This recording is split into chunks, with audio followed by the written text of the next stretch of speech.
Yang kami hormati Ibu Kepala SD Negeri 1 Kaleng, yang kami hormati Bapak Ibu Guru dan karyawan SD Negeri 1 Kaleng. Alhamdulillah, marilah kita panjatkan puji syukur kehadirat Allah Subhanahu wa Ta'ala yang telah melimpahkan rahmat dan hidayahnya kepada kita semua, sehingga kita dapat berkumpul di sini dalam acara Diseminasi Budaya Positif CGP Angkatan 11 tahun 2024 SD Negeri 1 Kaleng. Yang kedua, salawat serta salam marilah kita panjatkan kehadirat, kita curahkan kepada junjungan kita Nabi besar Muhammad Sallallahu Alaihi Wasallam yang telah kita nanti-nantikan syafaatnya di hari akhir nanti. Bapak Ibu Guru yang saya hormati, saya selaku pembawa acara akan membacakan susunan acara pada siang hari ini. Untuk acara yang pertama pembukaan, acara yang kedua sambutan dari Ibu Kepala Sekolah SD Negeri 1 Kaleng, acara yang ketiga inti kegiatan, dan acara yang keempat adalah penutup. Bapak Ibu Guru yang saya hormati, marilah acara pada hari ini kita awali dengan membaca basmalah bersama-sama. Bismillahirrahmanirrahim. Acara yang kedua adalah sambutan dari Kepala Sekolah SD Negeri 1 Kaleng kepada Ibu Nurdiah Istiqomah. Kami persilahkan. Terima kasih Bu Rina. Bapak Ibu yang kami hormati, Ibu-ibu CGP Angkatan 11 yang kami hormati, Assalamualaikum warahmatullahi wabarakatuh. Melaksanakan kegiatan CGP yaitu diseminasi Ibu.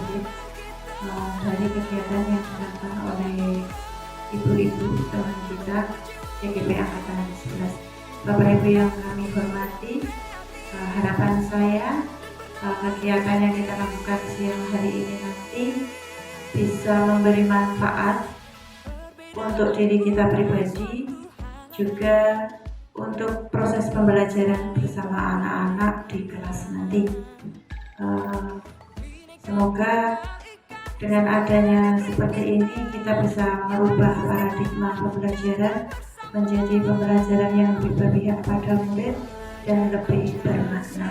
Bapak Ibu yang kami hormati, mari kita ikuti kegiatan pada siang hari ini dengan sepenuh hati dan tetap bahagia. Demikian sambutan dari saya, kurang dan lebihnya saya mohon maaf. Assalamualaikum warahmatullahi wabarakatuh.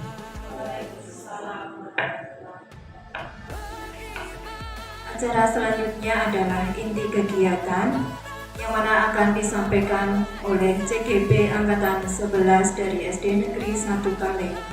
Kepada ibu-ibu CGP Angkatan 11 2024 SD Negeri 1 Kaleng, kami persilakan.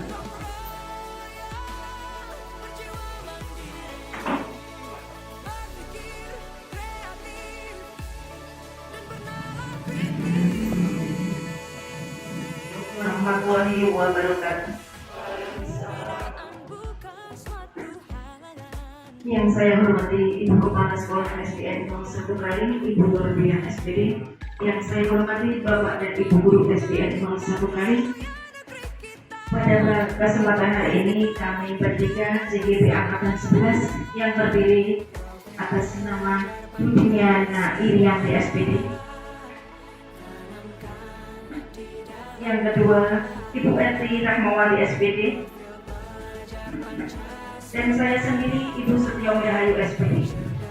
Pada kesempatan hari ini kami akan mempresentasikan disiplin positif yang ada di sekolah kita. Sebelumnya, Bapak dan Ibu Guru, saya persilakan untuk berdiri untuk mengikuti speaking biar tidak sepanjang ataupun pada relax saja. Bapak dan Ibu silakan berdiri.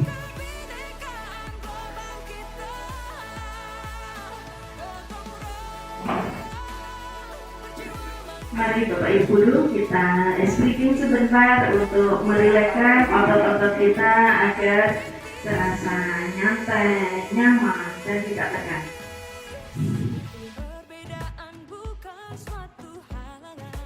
Bapak Ibu Monggo Bapak Ibu.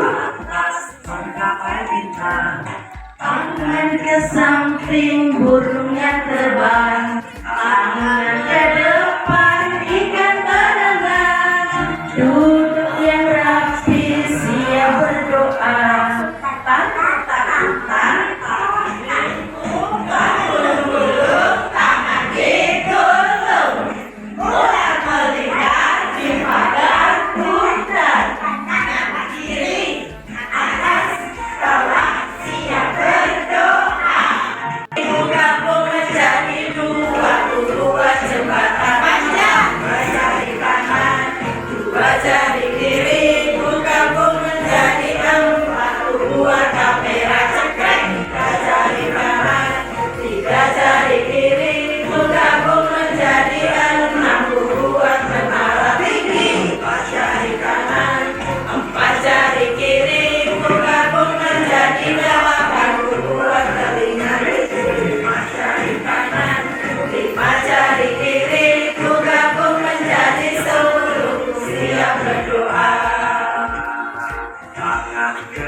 Yang tadi explaining ya Bapak Ibu Guru, marilah kita lanjutkan usaha disiplin positif.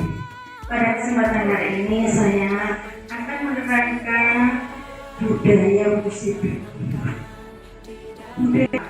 Budaya positif dapat mendorong murid bertindak dan menciptakan sebagai proses kemerdekaan dirinya, sehingga murid mampu mandiri dan bertanggung jawab. Mengapa disiplin positif itu penting Bapak Ibu Guru? Nah, dengan budaya positif di atas dapat menumbuh kembangkan sikap bergotong royong, mampu melakukan kegiatan secara bersama-sama, sehingga tercipta kolaborasi yang baik antara warga sekolah, adanya rasa peduli satu sama lain, lingkungan yang aman dan nyaman berbasis disiplin positif di sekolah akan berdampak secara maksimal pada perkembangan dan pembentukan karakter peserta didik. Kemudian inti dari kebudayaan positif yang kita kembangkan.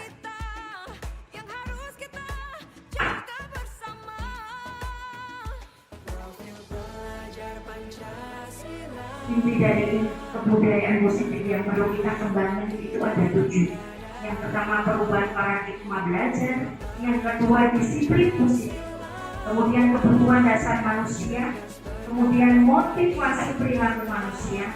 Posisi kontrol restitusi, keyakinan kelas, dan yang terakhir adalah segitiga restitusi.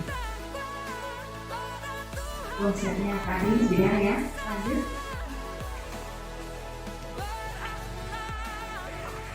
Nah, karena kita akan menciptakan disiplin positif itu, maka kita harus berkorban pada menciptakan siswa-siswi kita yang mempunyai profil pelajar Pancasila di mana profil pelajar Pancasila adalah menciptakan siswa-siswi didik kita yang beriman dan bertakwa kepada Tuhan Yang Maha Esa, mandiri, bernalar kritis, kreatif, bergotong royong, dan berkebinekaan global.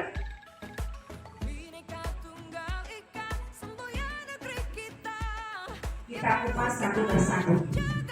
Pembelajaran dengan paradigma baru. Agar siswa-siswi kita mempunyai pembelajaran dengan paradigma baru, merupakan pembelajaran yang dirancang berdasarkan prinsip pembelajaran. Pembelajaran yang kita ambil adalah pembelajaran berdiferensiasi, sehingga para peserta didik belajar sesuai dengan kebutuhannya berdasarkan tahap perkembangan sesuai teori psikologi modern untuk mewujudkan problem pelajaran Pancasila. Dengan di sini, maka disiplin positif adalah proses pendisiplinan terhadap anak tanpa memberikan ancaman atau memberikan hukuman. Dengan penerapan disiplin positif, guru dapat meningkatkan kesadaran siswa dalam membentuk karakter yang positif. Sebagai pendidik, tujuan kita adalah menciptakan peserta didik yang memiliki disiplin diri sehingga mereka berperilaku mengacu kepada nilai-nilai kebajikan universal dan memiliki motivasi dalam diri menuju perubahan perilaku ke arah yang lebih baik. Jadi, makna disiplin adalah belajar kontrol diri dengan menggali potensi diri kita sendiri agar tercapai tujuan yang mulia, yaitu menjadi seorang yang diri kita inginkan berdasarkan nilai-nilai yang diri kita hargai sesuai dengan profil pelajar Pancasila. Demikian tadi dari saya. Akan dilanjutkan presentasi berikutnya oleh Bu Diana Irianti SPD. Pak Bu Diana, silakan. Saya akan melanjutkan materi yang ketiga, yaitu tentang kebutuhan dasar manusia. Harus kita tahu bahwa manusia itu memiliki banyak sekali kebutuhan. Kebutuhan dasar manusia merupakan sesuatu yang kita lakukan untuk mendapatkan apa yang kita inginkan. Seluruh tindakan yang kita lakukan memiliki tujuan. Semua usaha terbaik yang kita lakukan agar kebutuhan dasar kita terpenuhi dengan baik. Nah, ini saya akan uraikan satu persatu kebutuhan dasar manusia. Yang pertama, kebutuhan bertahan hidup. Contohnya adalah pakaian, pangan atau makanan, kemudian papan. Yang kedua adalah kasih sayang dan cinta dan rasa diterima. Kebutuhan untuk diterima bukan akan pemenuhan kebutuhan seperti bersahabat, keinginan memiliki pasangan dan keturunan, kebutuhan untuk dekat dengan keluarga, dan kebutuhan antar pribadi seperti kebutuhan untuk memberi dan menerima cinta. Yang ketiga adalah penguasaan. Kebutuhan penguasaan atas kemampuan berhubungan dengan kekuatan untuk mencapai sesuatu, menjadi kompeten, menjadi terampil, diakui atas prestasi dan keterampilan kita, didengar, dan memiliki rasa harga diri. Yang keempat adalah kebebasan. Kebutuhan akan pilihan adalah kebutuhan akan kemandirian, otonomi, memiliki pilihan, dan mampu mengendalikan arah hidup seseorang. Yang kelima adalah kesenangan. Kebutuhan untuk merasa senang adalah kebutuhan untuk mencari kesenangan bermain dan tertawa. Untuk kebutuhan yang pertama adalah kebutuhan bertahan hidup. Ya. Jadi kalau kita setiap pagi yang kita praktekkan kepada siswa kita, pasti kita bertanya, ya, apakah anak-anak pagi ini sudah sarapan atau tidak? Nah, yang menjadi kebutuhan dasar adalah yang pertama, kebutuhan bertahan hidup adalah pangan salah satunya. Kebutuhan yang kedua adalah kasih sayang dan rasa diterima. Jadi siswa kita juga perlu kasih sayang dari kita agar lebih semangat dalam belajar. Nah, ini ada lingkaran kebutuhan dasar, ada kebutuhan diterima pertama, sayang, kemudian senang, bebas, dan bisa. Selanjutnya yaitu motivasi perilaku manusia. Motivasi perilaku manusia yang pertama adalah motivasi intrinsik, yaitu untuk menjadi orang yang mereka inginkan dan menghargai diri sendiri dengan nilai-nilai yang mereka percaya. Yang kedua adalah motivasi ekstrinsik, untuk menghindari ketidaknyamanan atau hukuman, kemudian untuk mendapatkan imbalan atau penghargaan dari orang lain.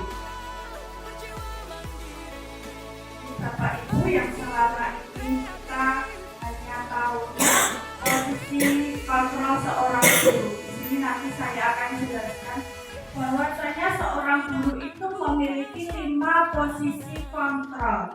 Yang pertama adalah sebagai penghukum, kedua pembuat rasa bersalah, yang ketiga adalah sebagai teman, keempat sebagai pemantau, dan yang kelima adalah sebagai manajer. Karena di posisi kita nanti yang paling benar itu di posisi mana akan saya bahas. Yang pertama adalah posisi penghukum. Ciri-ciri pada posisi penghukum yang pertama, posisi penghukum biasanya bernada tinggi, kasar, menunjuk-nunjuk, menyakiti, dan membentak. Kedua, hukuman bisa berupa fisik maupun psikis. Kemudian, dampak apa yang ditimbulkan jika kita sebagai posisi penghukum? Maka murid kita akan menjadi pendendam, tidak menyukai guru atau mata pelajaran yang diambil. Semoga di SDN 01 kali ini tidak memiliki guru pada posisi penghukum, semuanya adalah guru yang baik ya. Kemudian yang kedua adalah membuat rasa bersalah. Ciri-ciri guru yang memiliki pembuat rasa bersalah adalah suara cenderung melembut, tenang, namun kata-katanya menyalahkan murid. Yang kedua, guru akan menyatakan hal-hal yang merasa kesalahan ada pada murid dengan membuat guru menderita. Dampak apa yang ditimbulkan pada pembuat rasa bersalah? Satu, yaitu membuat murid merasa bersalah atau memiliki identitas yang gagal, rendah diri, dan menarik diri dari lingkungan. Posisi teman. Ciri-ciri pada posisi teman yang pertama, suara guru akan ramah. Kedua, cenderung bersendal gurau untuk menghangatkan suasana. Murid akan merasa senang, aman, dan akrab dengan guru. Yang keempat adalah identitas yang tercipta adalah identitas sukses atau berhasil. Dampak yang ditimbulkan pada posisi teman adalah murid akan bergantung pada satu orang. Yang kedua, murid tidak mandiri dan tidak bisa berpikir untuk diri sendiri, sehingga di lain waktu murid bisa berperilaku baik namun hanya kepada orang tertentu saja. Kemarin saya dapatkan pada elaborasi, ternyata posisi kita jika sebagai teman itu salah. Kita pada menempatkan diri itu adalah sebagai among yang mampu menuntun murid kita ke arah yang lebih baik, bukan sebagai posisi teman. Kemudian yang keempat adalah posisi pemantau. Ciri-ciri posisi pemantau adalah seseorang pemantau akan bersuara datar, tidak emosional, tidak bersendal gurau atau menggunakan suara tinggi. Yang kedua, posisi pemantau mengandalkan perhitungan atau data untuk mengontrol murid. Kemudian tercipta identitas diri positif atau berhasil. Yang keempat, guru mengarahkan murid berdasarkan peraturan dan konsekuensi. Yang kelima, seseorang pemantau akan menunjukkan bahasa tubuh dan ekspresi wajah yang datar dan cenderung formal. Dampak apa yang ditimbulkan jika kita pada posisi pemantau, yaitu murid akan menghitung konsekuensi dan hadiah tanpa memahami sepenuhnya nilai kebajikan yang dituju. Tidak sepenuhnya mandiri. Yang terakhir adalah posisi manajer. Ciri-ciri pada posisi manajer, yang pertama, suara manajer itu netral, tidak emosional, tidak terlalu ramah, dan tidak bernada tinggi. Tercipta identitas positif atau berhasil. Guru akan dengan tulus mengajukan pertanyaan-pertanyaan yang bermakna agar membuka pikiran murid. Dan yang keempat, guru membimbing murid untuk memecahkan masalahnya secara mandiri.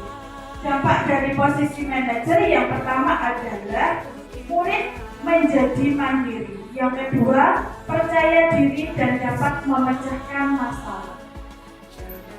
Di posisi yang paling ideal dari kelima posisi kontrol tadi, seorang guru adalah di posisi manajer.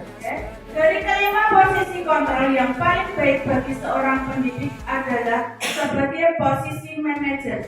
Karena pada posisi ini guru dapat menerapkan disiplin positif yang berpihak pada murid, yang memerdekakan murid, dengan tujuan dari seorang pendidik adalah menciptakan murid-murid yang mandiri, merdeka, dan bertanggung jawab. Itu tadi adalah 5 posisi kontrol yang harus diketahui seorang guru, bahwa selama ini kalau kita di posisi sebagai penghukum itu salah. Yang benar adalah kita menempatkan diri kita pada posisi manajer. Itu tujuannya agar menciptakan murid-murid yang mandiri, merdeka, dan bertanggung jawab. Yang tadi tentang 5 posisi kontrol dan kebutuhan dasar. Selanjutnya akan disampaikan Bu Eti tentang keyakinan kelas supaya kita lebih jelas tentang keyakinan kelas, supaya tidak terjadi kesalahan dalam pembuatan keyakinan kelas. Buatan saya tadi yang bukan telah menyampaikan bagaimana terkait dengan disiplin positif. Sebelum ke materi selanjutnya yaitu keyakinan kelas, monggo kula SPI terlebih dahulu supaya tidak terlihat jenuh. Kayaknya tidak gimana banyak yang ngantuk atau ada yang kurang semangat sepertinya. Mari Bapak Ibu, saya mohon untuk berdiri sebentar. Ketika saya bilang semut, maka tangannya menuju seperti ini. Kecil ya, kita kan tahunya kalau semut itu kecil. Kalau gajah besar, berarti nanti kalau gajah tangan dua-duanya besar. Itu ya, sambil bilang besar. Kita mulai. Semut kecil, semut kecil, gajah besar, gajah besar. Sudah, maka sekarang kita balik. Tadi semut itu kan kecil, ya toh, semut kecil. Tapi tangan kita seperti ini, ya. Nah sekarang kita balik, kita sampaikan ketika saya bilang semut tetap kita akan menyampaikan kecil, tapi tangan kita menunjukkan ke gajah. Itu ya, bisa ya.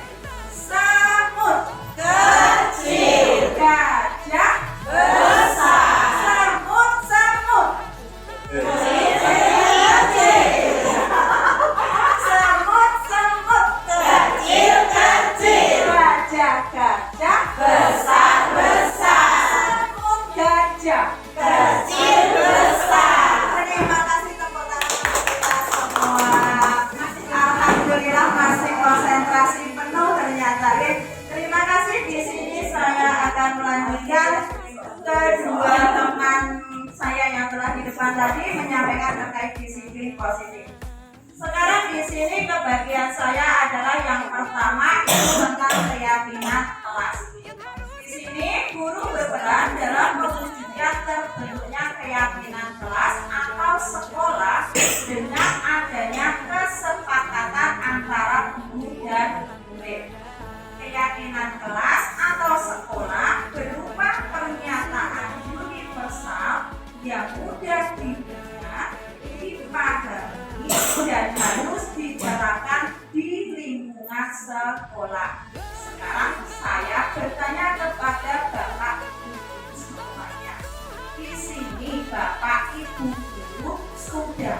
mencoba ataupun membuat keyakinan kelas di kelas panjenengan sedaya?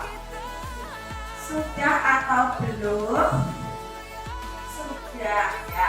Kalau sudah membuat keyakinan kelas, sekarang langsung saja saya meminta tolong kepada panjenengan sedaya untuk sekadar menuliskan satu saja keyakinan kelas apa yang sudah pernah Bapak Ibu guru buat bersama murid panjenengan sedaya.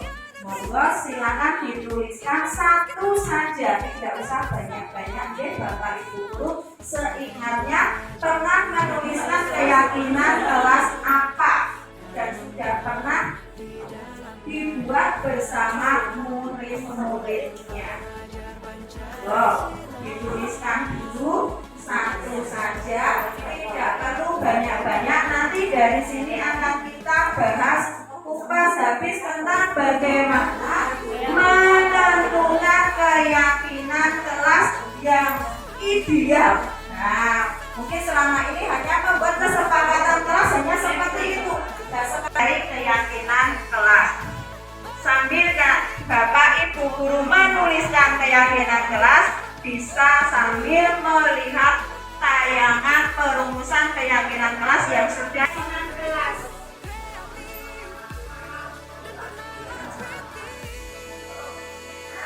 Sudah Ibu? Kalau sudah, bisa untuk maju ke depan menempelkan pada kertas plano yang sudah saya tempel di depan.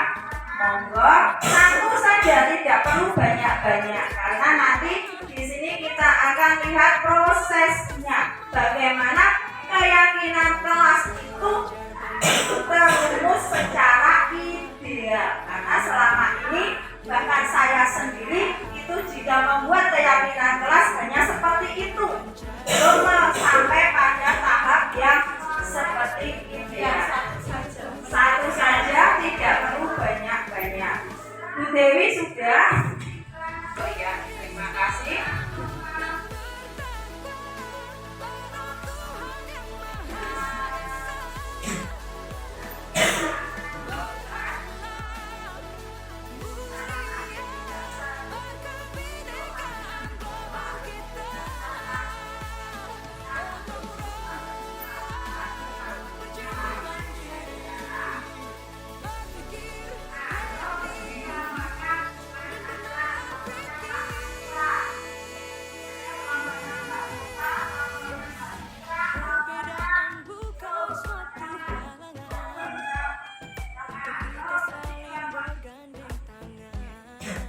Terima kasih teman-teman semua telah menuliskan kesepakatan yang pernah dibuat dengan siswanya.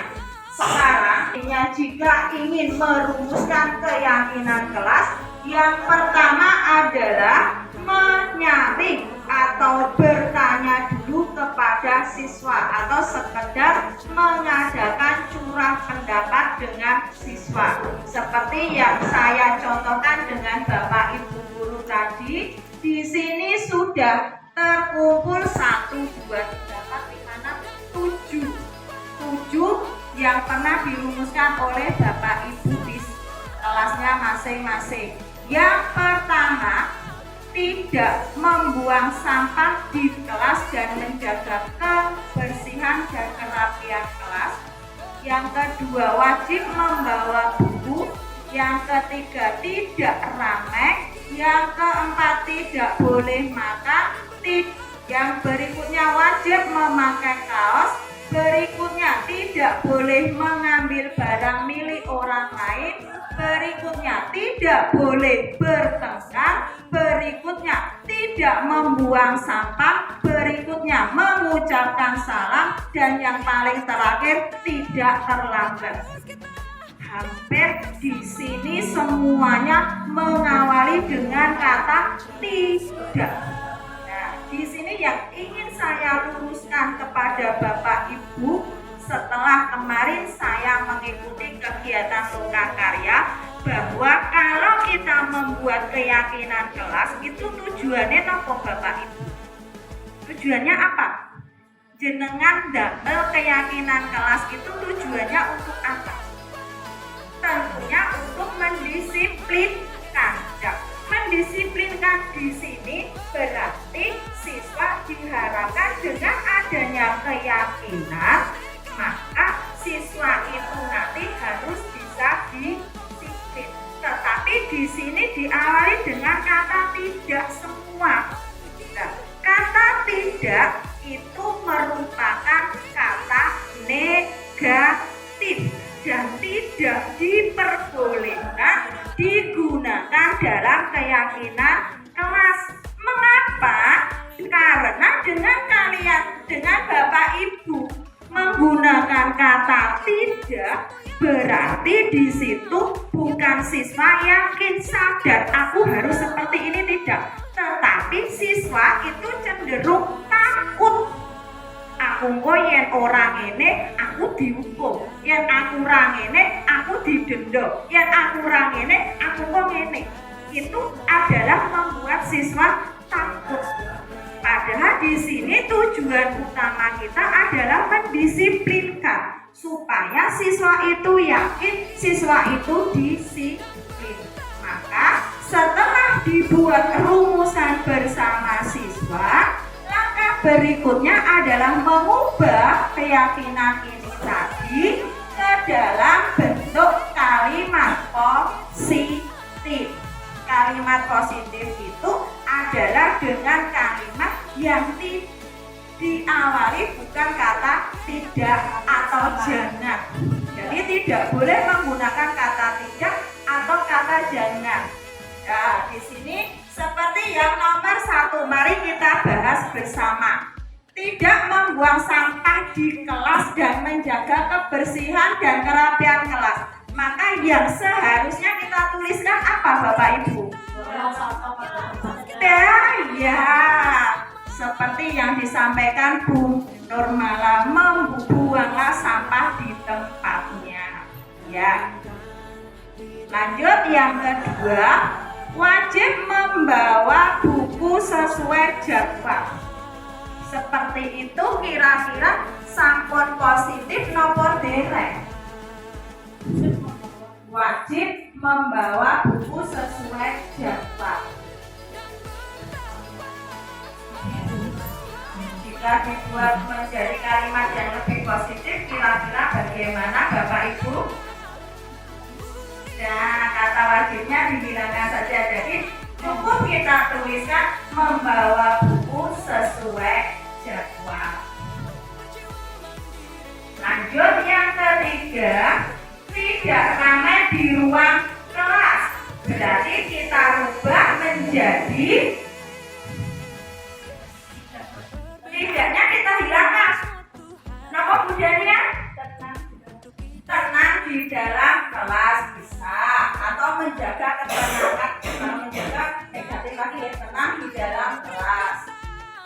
Terus lanjut yang berikutnya, tidak boleh makan pada saat proses belajar di kelas.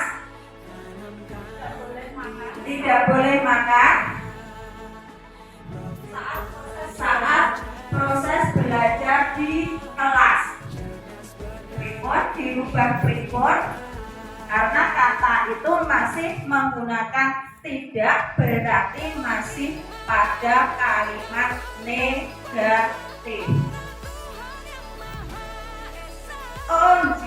Pripun Pak? Makan pada jam yang telah ditentukan atau waktu. Ya, terima kasih. Nah, itu tadi ya. Jadi tahapan yang kedua adalah mengubah menjadi kalimat positif. Lanjut di tahapan yang ketiga, karena nantinya di dalam membuat keyakinan kelas tidak hanya cukup 1 tahapan atau 2 tahapan, tapi ada 5 tahapan yang idealnya yang seharusnya kita lakukan di dalam kita memfasilitasi peserta didik kita untuk membuat keyakinan kelas. Sedangkan yang ketiga adalah nilai kebajikan. Nilai kebajikan di sini adalah keyakinan kelas yang Bapak Ibu buat bersama murid panjenengan nanti akan menghasilkan nilai baik seperti apa. Di sini contoh, buanglah sampah pada tempatnya. Berarti nilai kebajikannya tentang apa? Bapak Ibu. Cinta lingkungan bisa. Lanjut, tentang apa selain cinta lingkungan? Kalau kita membuang sampah di tempatnya berarti kita menjaga kebersihan. Berarti nilai kebajikan yang kita sampaikan ke siswa adalah kebersihan. Lanjut yang kedua, membawa buku sesuai jadwal. Nilai kebajikan apa? Pintar, ya. Bulan terima kasih, nilai kebajikannya kedisiplinan. Lanjut yang berikutnya, makan saat jam istirahat. Makan saat jam istirahat, nilai kebajikannya kenapa Bapak Ibu? Kedisiplinan. Ya. Terus di tahapan yang keempat, di dalam penyusunan keyakinan itu ada tampak dan tidak tampak. Nopo niku tampak dan tidak tampak di sini, Bapak Ibu bisa menyampaikan ke murid panjenengan tampak yang sesuai dengan yang pertama tadi. Berarti tampaknya bagaimana? Kalau membuang sampah pada tempatnya berarti itu adalah tampak. Sedangkan kalau ada siswa yang membuang sampah sembarangan berarti tidak tampak. Jadi intinya tampak dan tidak tampak di sini itu adalah Bapak Ibu guru bersama siswa merumuskan sikap yang benar dan sikap yang salah. Oh, kalau membuang sampah di situ dituliskan membawa buku sesuai jadwal, itu sudah tampak. Ketika ada siswa yang membawa buku tidak sesuai jadwal, berarti itu tidak sesuai, atau bisa kita tuliskan pada tidak tampak. Seperti itu nggih Bapak Ibu nggih. Terus lanjut yang paling akhir di sini di dalam membuat keyakinan kelas adalah menuliskan guru, tugas guru dan tugas murid. Jadi terkait dengan keyakinan yang sudah dibuat tadi, di sini guru juga bersama siswa itu menuliskan tugas-tugas apa saja yang harus dilakukan seorang guru dan yang dilakukan seorang siswa terkait dengan keyakinan yang telah dirumuskan. Nah, di sini contoh membuang sampah pada tempatnya. Berarti tugas seorang guru adalah selalu mengingatkan. Bermaaf, bungkusnya dibuang di tempat sampah. Dan mengingatkannya berapa kali? Sampai anak itu terbentuk pembiasaannya, sudah bisa menerapkan keyakinan yang kita sepakati. Jadi di sini ya, untuk kesimpulannya nanti ketika lain waktu atau bisa di replay kembali apabila Bapak Ibu itu membuat keyakinan kelas, supaya keyakinan kelasnya itu benar disebut keyakinan, bukan peraturan ya Bapak Ibu. Karena kalau peraturan itu beda. Kalau peraturan itu sifatnya adalah menghukum, seperti yang sudah saya sampaikan di awal tadi, dihukum. Tapi kalau keyakinan itu tidak ada hukuman. Kalau keyakinan, ketika anak tidak bersikap sesuai keyakinan, maka tugas guru adalah melakukan yang namanya segitiga restitusi. Segitiga restitusi merupakan salah satu pendekatan disiplin untuk menyelesaikan permasalahan siswa terkait pelanggaran aturan.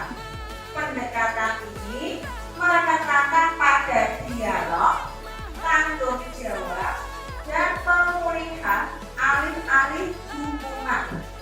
Sebelum melakukan pendekatan restitusi, pendidik seharusnya sudah menegakkan keyakinan kelas dan konsekuensi. Namun, jika keyakinan kelas dan konsekuensi sudah tidak efektif, maka restitusi adalah pilihan terbaik. Nah, seketika restitusi di sini guru yang berperan sebagai manajer dengan menggunakan segitiga restitusi dalam menyelesaikan masalah melalui 3 tahapan, yaitu menstabilkan identitas, validasi tindakan yang salah, dan menanyakan keyakinan kelas.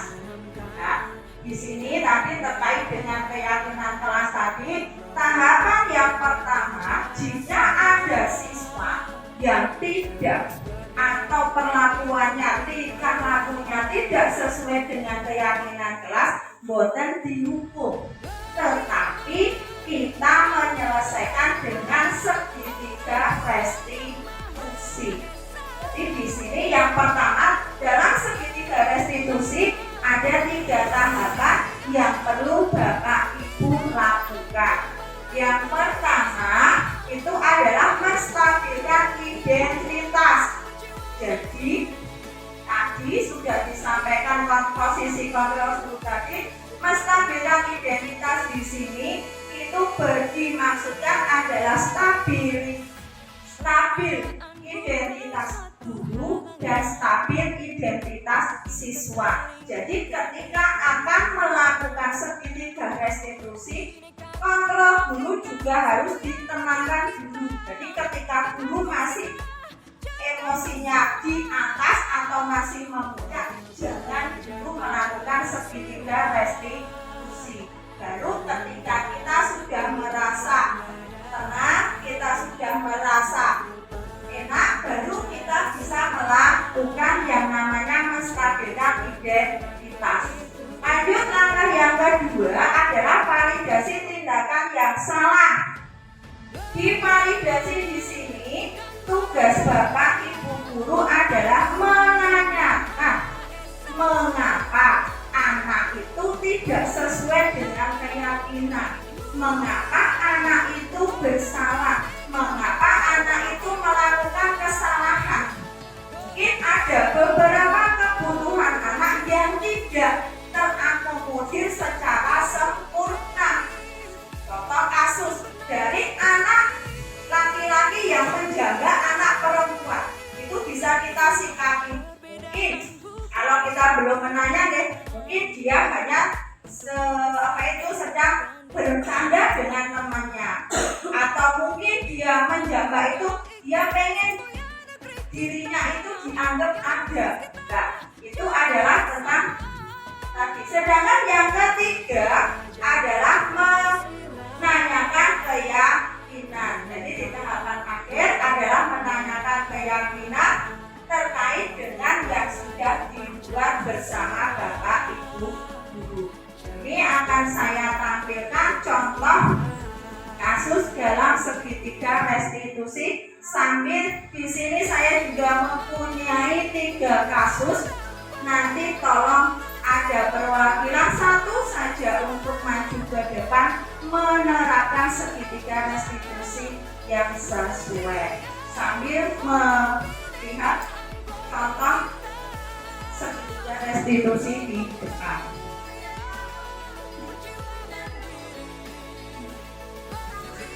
Monggo dibesani, diwaos, nanti mempraktekkan, 1 jadi siswa, 1 jadi guru sesuai dengan segitiga restitusi yang ideal.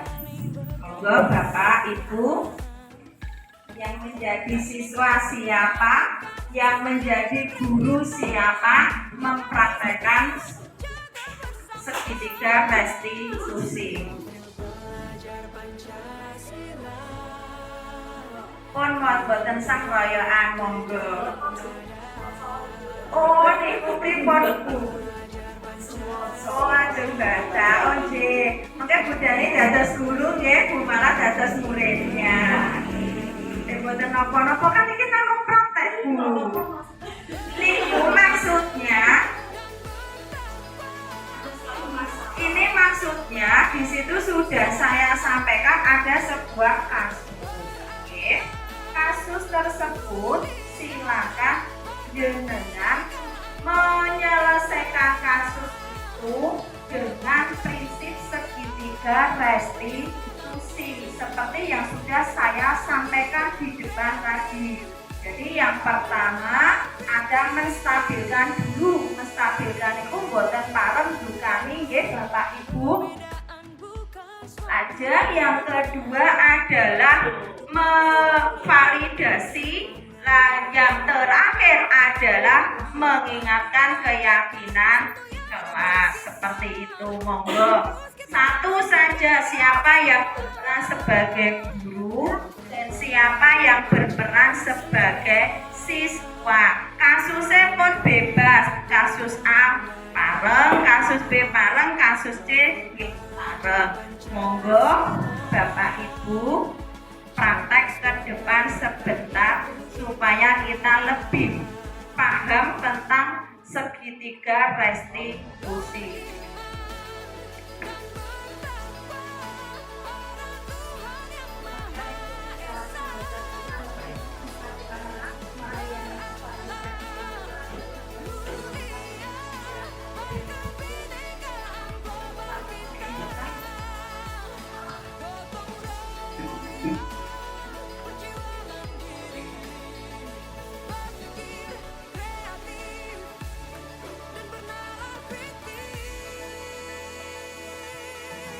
Bapak Ibu, di situ ada sebuah kasus yang harus kita selesaikan, yaitu tentang penerapan segitiga restitusi. Ya. Jadi nanti kalau Bapak Ibu di kelasnya ada suatu masalah, kita dapat menyelesaikannya dengan penerapan segitiga restitusi. Yang pertama adalah menstabilkan identitas, yang kedua validasi tindakan yang salah, kemudian menanyakan keyakinan. Jika menstabilkan identitas sudah kita lakukan, maka kita boleh lanjut ke tahap yang kedua. Tidak ke tahap yang pertama, tapi boleh, yaitu dengan validasi tindakan yang salah. Dengan menanyakan alasan dari kesalahan dari anak tersebut itu boleh. Kalau menstabilkan identitas selanjutnya itu tidak bisa dilakukan. Lalu yang terakhir adalah menanyakan keyakinan. Itu tadi. Jadi tidak nomor satu misalnya sudah menstabilkan, boleh kita lanjutkan ke nomor yang kedua, yaitu validasi tindakan yang salah. Menanyakan alasannya apa, kenapa dia melakukan itu boleh. Di tahapan yang kedua.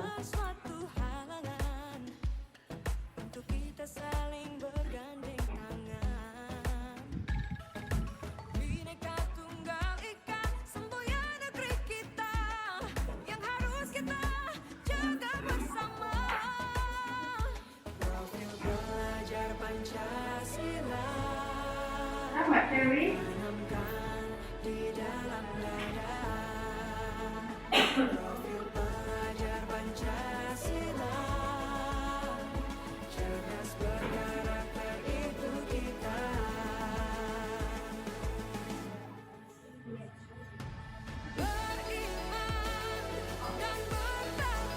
Boleh malah praktek dengan saya.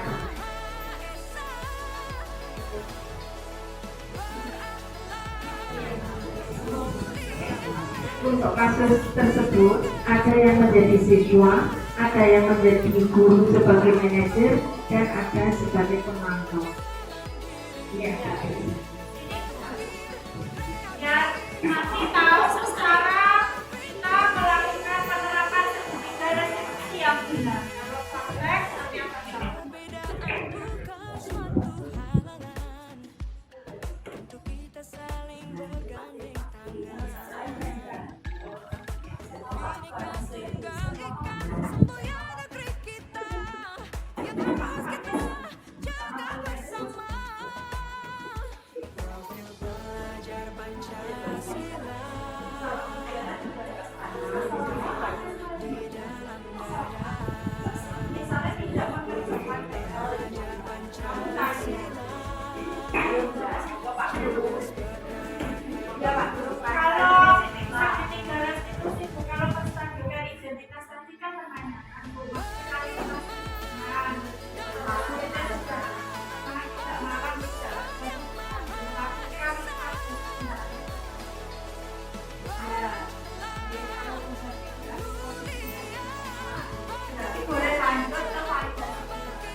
kamu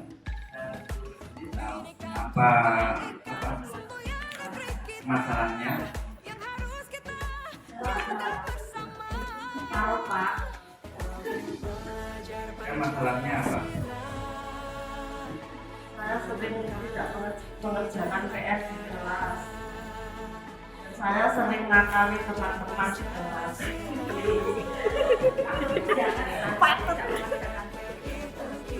Ya, kalau tidak mengerjakan PR tidak apa-apa, tapi seharusnya tidak harus mengerjakan karena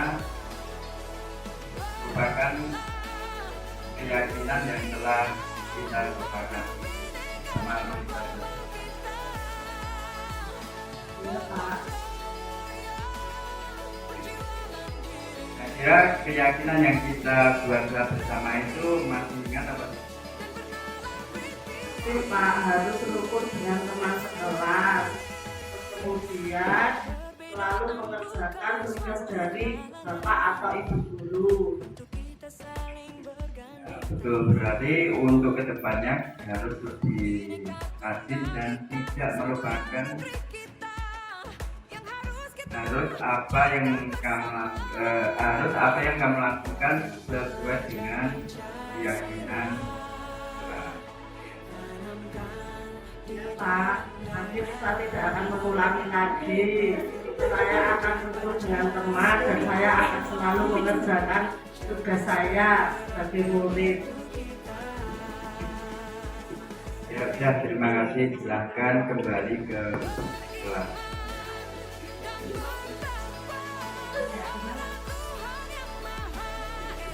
Ya, itu tadi merupakan contoh dari praktek segitiga restitusi yang telah disampaikan oleh rekan kita. Cukup baik di sini tadi Pak Kes sama Bunggala yang pertama sudah menyampaikan menstabilkan dulu terlihat nampak bahwa Pak Kes sangat bertanya atau memanggil muridnya yang tidak menjalankan keyakinan kelas dalam keadaan tenang, tidak dalam keadaan marah-marah, dan muridnya juga dalam keadaan tenang. Lanjut tadi setelah itu memvalidasi kesalahan, Pak Kes juga sudah menanyakan kepada muridnya mengapa melakukan kesalahan tersebut. Lanjut yang terakhir mengingatkan keyakinan kelas. Jadi nanti Bapak Ibu bisa menerapkan segitiga restitusi tersebut di dalam kelas Bapak Ibu panjenengan sedoyo. Lanjut silakan, di sini ada contoh keyakinan kelas yang telah dibuat oleh Bu Diana untuk bisa lebih memperhatikan lagi tentang segitiga restitusi.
Demikianlah tadi contoh segitiga restitusi yang sudah ditampilkan oleh Bu Setio. Selanjutnya kita sampai pada tahap yang paling akhir adalah kesimpulan. Dari materi yang pertama yang disampaikan Bu Setio, Bu Diana dan saya sendiri, maka dapat kita simpulkan di sini itu adalah konsep inti budaya positif. Itu yang pertama adalah perubahan paradigma belajar. Jadi di sini fokus kita sebagai guru itu harus berpihak pada murid, berpihak pada peserta didik, menuntun. Kita menuntun peserta didik menjadi peserta didik yang berprofil pelajar Pancasila. Yang kedua adalah disiplin positif. Sedangkan yang ketiga kebutuhan dasar manusia. Di sini kita sebagai guru juga perlu memperhatikan kebutuhan dasar manusia, terutama kebutuhan dasar peserta didik kita. Tadi sudah dicontohkan oleh Bu Diana, setiap pagi menanyakan siapa yang belum sarapan, siapa yang sudah sarapan. Itu juga memperhatikan kebutuhan, karena kalau belum sarapan itu biasanya siswa akan susah untuk menerima materi karena perutnya merasa lapar. Lanjut, yang berikutnya adalah motivasi perilaku manusia. Dan yang kelima posisi kontrol restitusi. Dan yang berikutnya adalah keyakinan kelas. Dan yang terakhir adalah segitiga restitusi. Demikianlah kegiatan diseminasi kita hari ini. Dari kita bertiga, banyak salah kata, saya mohon maaf. Wassalamualaikum warahmatullahi wabarakatuh.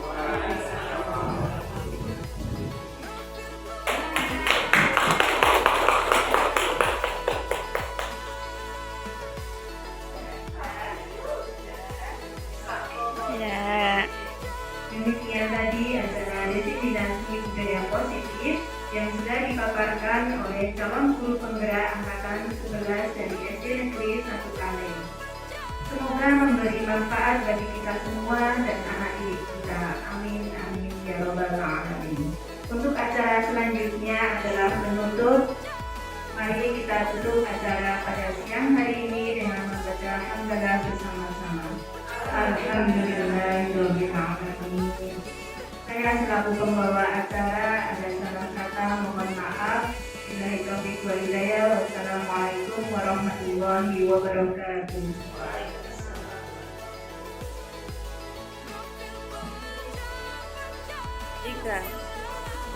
Nama saya Marmalawati dari SDN 01 Kaleng. Saya rekan sejawat CGP Angkatan 9 atas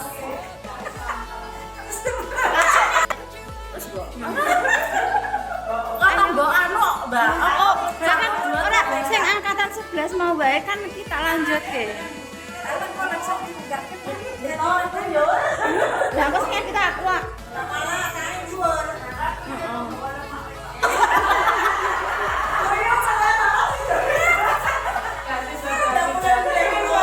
Nama saya Marmalawati. Saya guru kelas 6 dari SDN 01 Kaleng. Saya rekan sejawat dari guru CGP Angkatan 11, Ibu Setio Mirahayu, Ibu Eti Ramawati, dan Ibu Diana Irianti. Setelah saya mengikuti diseminasi dari teman guru penggerak, saya lebih memahami tentang disiplin positif pembuatan kesepakatan kelas dan akan saya terapkan di kelas saya nantinya. Terima kasih teman-teman dari guru penggerak CGP Angkatan 11, ilmunya sangat bermanfaat buat kami semuanya. Salam. Mulyani SPD, saya selaku guru kelas 1 SDN 01 Kaleng. Saya senang sekali mengikuti pemaparan diseminasi disiplin positif. Banyak sekali ilmu yang saya terima. Saya akan menerapkannya di kelas saya. Terima kasih CGP Angkatan 11, Bu Setio, Bu Diana, dan Bu Eti. Salam guru muda.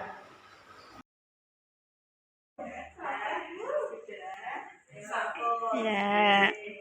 Demikian tadi acara diseminasi budaya positif yang sudah dipaparkan oleh calon guru penggerak Angkatan 11 dari SD Negeri 1 Kaleng. Semoga memberi manfaat bagi kita semua dan anak didik kita. Amin, amin, ya robbal alamin. Untuk acara selanjutnya adalah penutup. Mari kita tutup acara pada siang hari ini dengan membaca hamdalah bersama-sama. Alhamdulillahirabbil alamin. Saya selaku pembawa acara ada salah kata, mohon maaf. Billahi taufiq wal hidayah. Wassalamualaikum warahmatullahi wabarakatuh. Waalaikumsalam.